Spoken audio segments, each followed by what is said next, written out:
Bueno, damos comienzo a este panel de cine, series y derecho y la querida Carolina va a presentar al primer ponente. Le piden ¿qué cosa? Roberto Cabrera Suárez, de Perú. Entre la hiperconexión y la privacidad o análisis jurídico desde la serie The Feed. No lo veo a Roberto. Roberto, si estás, podrás alzar la mano en el Zoom. No, hace rato que no lo veo a Roberto. Vamos a Javier André Murillo Chávez, si se encuentra, que... Ahí sí está, Javier sí que está. Adelante, presentamos a Javier entonces, y si luego se presenta Roberto, Bueno, presentamos entonces a Javier André Murillo Chávez, de Perú, quien va a hablar sobre reflexiones en torno a la justicia en One Piece, el caso de Tom, el carpintero. Muy bien, Javier, ya puedes restablecer el audio. Ahí está, muy bien. Buenas tardes con todos. Permítanme compartir pantalla, por favor. Ya está. Si estás compartiendo, espera un segundo que todavía no ha aparecido. Muy bien, ahí vemos tu imagen. Adelante. Correcto. Muy buenas tardes con todos. Agradecer al profesor Ricardo por la invitación y por permitirme hablar aquí desde Lima, Perú. Bueno, One Piece es uno de los animes que más me gusta desde siempre. Es más, lo llevo en la piel, lo tengo tatuado en un brazo a todos los personajes principales. Es más. Y bueno, quería hablar un poquito del concepto de justicia a raíz del único caso judicial que se observa en la serie, que es el caso, curiosamente, a un ingeniero, a un carpintero que estaba em, estudiando cómo realizar barcos, ¿no? Porque es un anime que trata acerca de la marina, de piratas, y de eso es de lo que va, ¿no? Entonces, el contenido de la exposición, para hacerlo un poco ligero, también sé los límites de tiempo, va un poquito de explicar un poquito el caso, ¿no? Rapidísimo, hablar del tema de la concentración del poder, porque es curioso que en un país entero donde, bueno, en un mundo de ficción, perdón, entero, en donde realmente no hay reglas, se supone, ¿no? No debería haber reglas. Existe una figura judicial, una figura legislativa, una figura de ejecución. Un poquito del quién es en realidad aquí el villano, el bueno, ¿no? Porque los piratas normalmente en las ficciones son graficados de manera ambigua, ¿no? Sobre todo desde que surge Piratas del Caribe y otras películas. Y la triste visión de la justicia que existe en este anime, ¿no? Que es reflejada por un discurso famoso que se repite y se repite curiosamente de parte de los villanos que son los del gobierno. Entonces, empecemos con el caso judicial de Tom el carpintero. Como les decía, es un carpintero que por azares de la vida se ve involucrado en la construcción de uno de los barcos pirata más famosos de la serie, ¿no? De uno de los principales, de una de las principales fuentes de inspiración para el protagonista y se le acusa justamente de haber construido el barco pirata para uno de los más infames villanos en este mundo de ficción, ¿correcto? Lo más curioso es el juicio, o sea, llega un buque judicial que en teoría viene de parte del gobierno. Hasta ese momento en el anime, esto es el capítulo casi 400 y pico del anime, no sabíamos que existía un poder judicial, no sabíamos de la existencia si había un emisor de normas. Mucho después ya se sabe que existe una forma de gobierno más o menos como el derecho internacional actual, ¿no? Pero el juicio se centra en que el barco llega, se le cita a Tom y se le condena directamente, ¿no? Inmediatamente se dice que tiene que ir a la cárcel que se llama Enies Lobby perdón, Impel Down, y finalmente él se le otorga un pequeño derecho a defensa que más parece que él mismo toma la posta en hablar y les dice, yo soy más beneficioso para la sociedad afuera de la cárcel, déjenme terminar una obra porque estaba construyendo un tren acuático, algo así para reemplazar a los barcos. y le dan un plazo de tiempo para que haga esto, ¿no? Entonces, lo más curioso es que la sentencia, ¿no? Es suspendida por el juez. O sea, hay un poco de las instituciones jurídicas que conocemos, ¿no? Vemos a un inicio que la tutela jurisdiccional efectiva que debería primar no existe, ¿no? Porque ni siquiera le dan el derecho a defensa, pero finalmente existe un ámbito en donde se aplica un poco de racionalidad, de proporcionalidad en el sentido de justicia que aplica este tribunal, ¿no? Ese es uno de las primeras, de los primeros aspectos que quería tratar, ¿no? Finalmente en la serie, no lo voy a contar, pero tiene un desenlace un poquito gracioso porque finalmente llega el día de que terminó la obra y vuelve el buque judicial, pero esta vez con un batallón para ejecutarlo, ¿no? Entonces ahí lo dejo, no sé, no quiero hacer spoiler a las personas que tengan interés. Y bueno, ahora sí entro al tema central de esto del gobierno y por qué lo titulo Destruyendo a Montesquieu, porque en realidad todas las sociedades partieron específicamente de la teoría de la desconcentración del poder, ¿no? Las sociedades modernas, los estados modernos. Entonces, en la serie de One Piece, esto se ve graficado.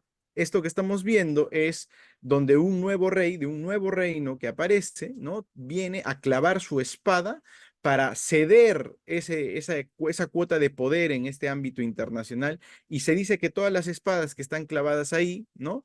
Son el símbolo de cesión de soberanía de esta nación, ¿no? Al interior, ojo, de cada uno de estos países o naciones que existen en la serie, no es que haya un poder judicial, un legislativo, ejecutivo, pero a nivel internacional parece que ceden toda la soberanía y la ceden a un gobierno central. Ahora, esa silla vacía que está ahí, se supone que nadie la puede ocupar. Eso representa justamente que hay un hueco en el poder, ¿no? Entonces, si bien no hay teoría de separación de poderes, sí existe un ámbito como un derecho internacional que dicta que no debe estar gobernado por nadie este mundo de varias naciones y países. El siguiente punto era el tema del derecho a la insurgencia, ¿no? En la serie se muestra mucho la figura de la Marina, que es el gobierno, o sea, los mandantes del gobierno, contra los piratas. Pero curiosamente, y esto se ve en varias partes de la serie de televisión, el anime, em, los marinos hacen el mal. Es decir, pueden sacrificar vidas inocentes con tal de lograr su propósito. Y ves a los piratas, que en teoría son pintados durante toda la serie como los malos, tratar de luchar contra este gobierno salvando a los civiles. Correcto. Ahora, no quiere decir que todos los piratas sean buenos. También existen piratas que se pintan como malos o son como antagonistas. Pero una de las grandes cosas de este anime, ¿no? Es que no se ve claramente la figura del malo y del bueno, tiende finalmente a diversificarse y esto genera, ¿no? Como una legitimación del derecho de insurgencia, ¿no? Este gobierno del que hablaba hace un momento tiende a difuminarse en la idea de que no existe alguien que gobierna desde el bien o que éticamente, moralmente, tuviera que hacer el bien. Y las reglas van cambiando poco a poco conforme va avanzando el anime. Bueno, y para finalizar, el último punto es esta visión de la justicia, porque curiosamente el anime no es ajeno a la visión de justicia que existe, no es ajeno al derecho. Este personaje que se ve ahí se llama Doflamingo y es uno de los antagonistas malísimos que existe. Y él tiene una frase muy famosa que dice, en medio de una guerra, ¿no? Entre comillas, buenos y malos, ¿no? Entre piratas y el gobierno. Él dice, me encanta ver la sangre derramada, ¿no? Porque el derecho, la justicia, solamente va a existir para el más fuerte. O sea, los únicos que tienen el derecho a la justicia son aquellos que pueden prevalecer, los más fuertes contra los débiles, ¿no? Y esto, curiosamente, se va desarrollando hasta el final de la serie, y bueno, todavía es una serie inacabada, en que está avanzando y todavía no es que se haya quedado así, ¿no? Y recientemente en la última película que se ha estrenado de este anime que se llama One Piece Film Red, ¿no? Película roja. Ahí también existe una muestra en donde un almirante de la Marina, o sea, un representante del gobierno, finalmente termina diciendo, yo voy a matar a quien tenga que matar con tal de lograr el objetivo del gobierno, porque eso es lo justo. Además, si el gobierno es más fuerte, entonces el gobierno tiene que prevalecer, retrayendo esta idea que se introducía. Entonces, es una penosa visión de la justicia contra la cual lucha el protagonista. Es una serie abierta, todavía no ha terminado, entonces vamos a estar ahí viendo poco a poco cómo avecina lo que viene a futuro, ¿no? Muchas gracias por su atención. He tratado de ser breve debido al tiempo ofrecido, mis redes sociales, y agradezco nuevamente a la organización por este espacio a un peruano para exponer sobre derecho y anime. Muchas gracias.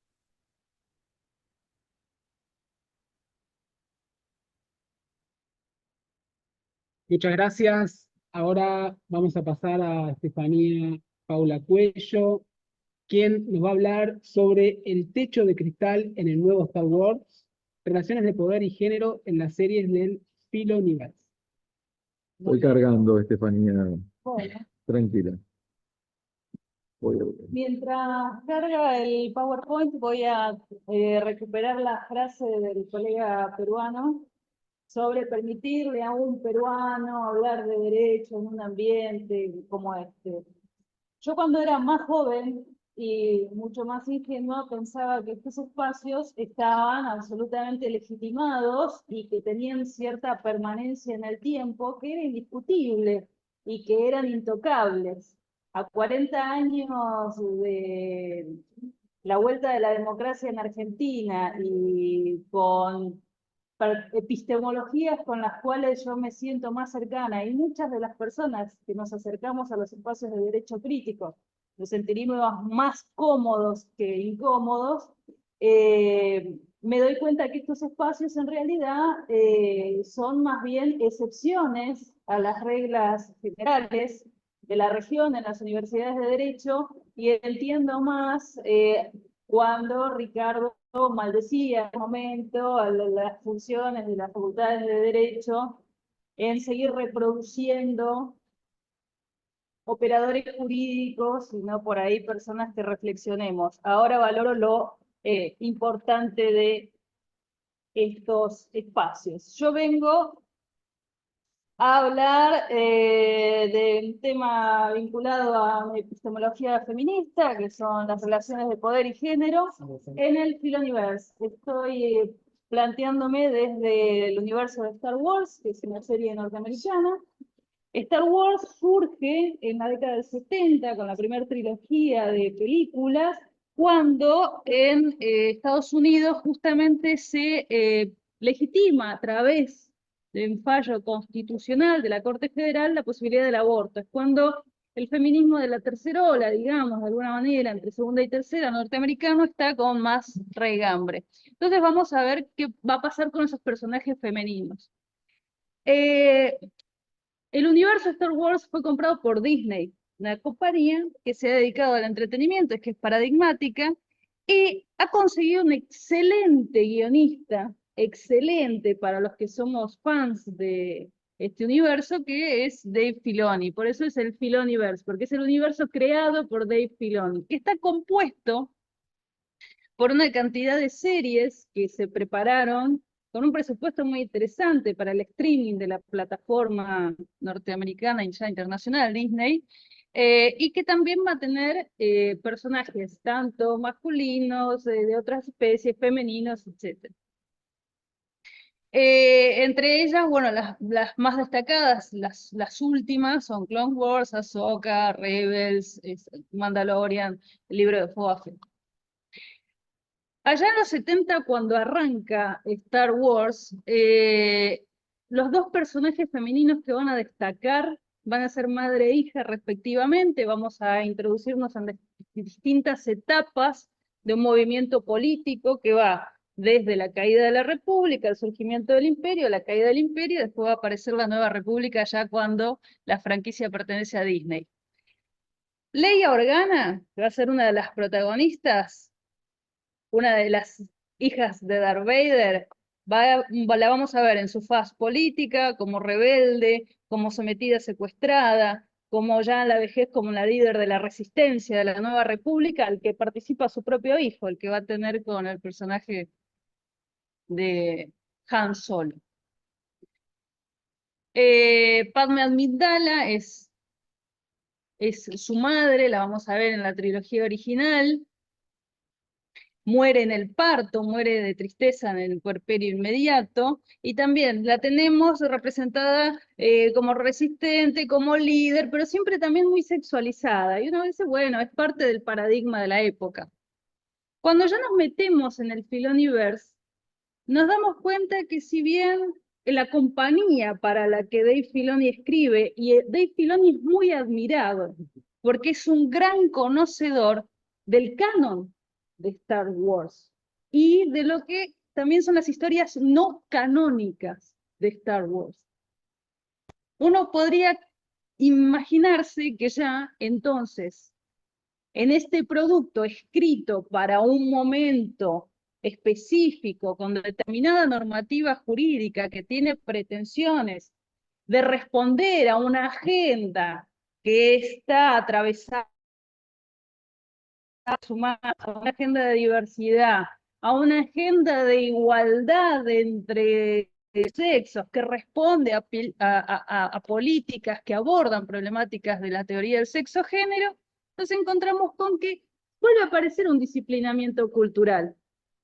La cultura, por supuesto, es la manera en la que trabajamos para sobrevivir. La cultura nos garantiza supervivencia y eso va a formar parte de la estructura de cómo estamos organizados. Esa estructura responde a un poder y ese poder se va a legitimar o por la tradición, o por la norma, o por la violencia, o la violencia que va a legitimar las demás cosas. En algunas de las series vamos a encontrar personajes femeninos, como la senadora Mon Mothma. Este personaje es interesante y lo tomo porque ella es una líder al mejor estilo de los países nórdicos, pacifista, que colabora con la resistencia a las resistencias del régimen imperial, es inclusiva, democrática y demás, y está permanentemente su rol como canciller cuestionado y debe padecer todo tipo de insurgencias. Por otro lado, otro personaje interesante que nos disciplina a las mujeres o las identidades heterosis-normativas es Ahsoka Tano, que tiene su propia serie, viene de una serie animada, Clone Wars. Ella, para los que conocen a Darth Vader, es la Padawan de Anakin Skywalker. Ella maneja la fuerza, pero nunca terminó su tesis de Jedi, por decirlo de alguna manera. Nunca se doctoró como Jedi, no tiene el título. Entonces anda por la vida usando la fuerza, colaborando con los rebeldes, pero no ha podido concluir su formación. Pero no es ni más ni menos que exalumna de quien va a terminar siendo uno de los principales protagonistas masculinos que hasta el día de hoy, bueno, la tenemos en las remeras, estaba la compañera acá con las remeras de Darth Vader. Quiero pasar a la próxima. Bueno, más. No toques nada. Ahí. Ya. Este es un caso interesantísimo, que lo vamos a encontrar en la serie de Obi-Wan Kenobi. Es el caso de Riva, una mujer negra que va a tener mucho poder. ¿Dónde? En el lado oscuro. Va a ser él es la tercera hermana. ¿Cuál es su función? Ser inquisidora. Ella va a buscar a los rebeldes del imperio para aniquilarlos. Básicamente, la función de cualquier inquisidor, todo el que no sostenga los credos del imperio, esta persona maneja el lado oscuro de la fuerza, tiene muchísimo poder y tiene una capacidad de detección y de rastreo de rebeldes que es impresionante. Es la mejor haciendo su trabajo. Nadie en el lado oscuro trabaja tan bien como Riva. Resulta que Riva es sobreviviente de la masacre de la Orden 66. Resulta que, bueno, Anakin Skywalker, que después va a terminar siendo Darth Vader, fue quien mató a sus compañeros de formación. Entonces ella, esta actitud workaholic que sostiene y ser la mejor en su trabajo, está velando un deseo muy profundo de venganza. Pero no se preocupen, compañeras y compañeros, que Darth Vader es mucho más inteligente. Ella es la mejor, pero él es mejor que la mejor. Él se da cuenta al último momento y le dice, vos pensaste, chiquilla, a la inquisidora principal, que yo no me iba a dar cuenta que vos eras una de estas chiquitas de que yo mandé a matar, vos pensaste que no me iba a dar cuenta. Automáticamente la tiran al suelo, la humillan físicamente, y aparece un varón a tomar su lugar, le saca la insignia, se la coloca y le dicen, volvé a la basura de donde siempre perteneciste y donde no deberías haber salido. Otro caso de disciplinamiento, mujeres al poder, es el caso de Bo-Katan. Bo-Katan es la reina de quienes pertenecían al planeta de Mandalor. Tiene alguna tensión con la religión oficial de Mandalor, con los ortodoxos mandalorianos, y se queda sin pueblo a quien gobernar. Mandalor es destruido, no tiene reino, no tiene donde ejercer su jurisdicción, queda devastado en sus recursos naturales, y los mandalorianos que sobreviven se hacen nómades y se hacen ultrarreligiosos. Ella legítimamente detenta el derecho a la corona, pero no es más que una excelente mujer guerrera preparada para reinar, pero no llega, no puede, no están dadas las condiciones materiales para que Bo-Katan ejerza su reina. Había una más, la herrera, perdón, me estaba olvidando. Les decía que los mandalorianos eran ortodoxos, muy ortodoxos en su religión. La líder espiritual, la que conduce la papisa, sería esta persona que hace armas, las armas de un metal muy particular, muy preciado, que facilita a los mandalorianos, que son seres humanos, que no tienen mayores manejos de la fuerza que otras especies, ella les hace las armas de este metal en particular. Pero es un personaje extremadamente subestimado y secundario, porque el liderazgo le corresponde a los varones que van a luchar, por más de que haya guerreras, mujeres, no importa. No pertenece a la nobleza, no pertenece más allá de esta situación, a este estrato trabajador, así que por más que lidera las conciencias y contiene y guía espiritualmente, no es la protagonista de la serie. Así que, si bien la agenda de género ahora está muy cuestionada por los gobiernos actuales, no deja de estar presente, y bueno, ojalá que nos podamos reconciliar todos con el lado oscuro y elijamos el lado de la fuerza que nos corresponda. Muchísimas gracias.